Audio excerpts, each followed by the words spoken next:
Il est l'heure de retrouver l'édito politique de Natacha Polony.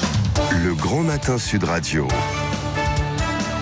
L'édito politique. Bonjour Natacha. Bonjour. Ça va bien ce matin ? Alors, oui, ça va. Ça va. On n'arrête pas de parler, bien sûr, depuis ce matin, du plan de déconfinement d'Édouard Philippe pour le 11 mai, avec les fameuses zones rouges et zones vertes, et des précisions sur les règles. Selon vous, on y voit plus clair, enfin ? On voit surtout très clair dans le message que le gouvernement voulait envoyer. D'abord, vous avez vu cette succession de ministres dans un ordre qui était très savamment pensé. Il y avait le ministre de la Santé, puis celui de l'Éducation nationale, les transports, l'intérieur, et à la fin seulement, économie et travail. En fait, on nous dit qu'on cherche l'équilibre, le chemin de crête entre sécurité sanitaire et reprise économique, mais surtout, n'allez pas croire qu'on rouvre les écoles pour renvoyer les parents au travail.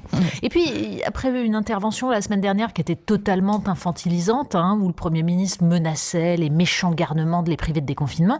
Là, on a droit à la responsabilité, le respect de la liberté des citoyens, en particulier des plus âgés, qui sont simplement invités à se protéger et à rester confinés. C'est vrai, on en a parlé avec nos différents intervenants. Alors, vous voulez dire, Natacha, que les critiques qui ont été faites ont été enfin entendues ?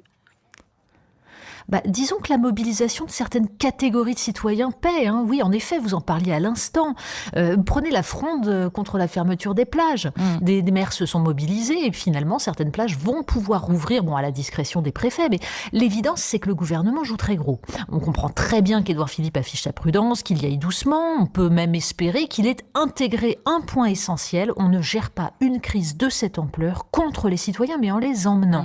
Donc, il y a un changement de braquet. Mais est-ce que ça suffira à compenser les oublis et les imprécisions ? Ça nous intéresse. Vous les situez où, ces fameux oublis et ces imprécisions ? Vous avez remarqué qu'il y a une carte qui est apparue hier alors qu'on n'avait pas de nouvelles. C'est celle de la capacité en test. Alors autant dire un point essentiel pour envisager un déconfinement. Et là, au miracle, la carte, elle est toute verte. Elle a tout ce qu'il faut comme test partout. Même si Édouard Philippe se garde bien de promettre 700 000 tests par semaine comme il y a 8 jours parce que le flou, c'est plus sûr.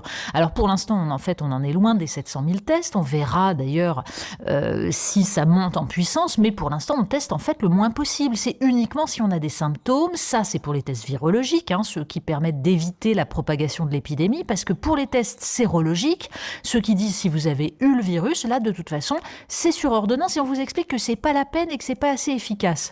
Donc, on ne sait pas si on l'a eu, ce virus. On ne sait qu'on l'a que si on développe des symptômes.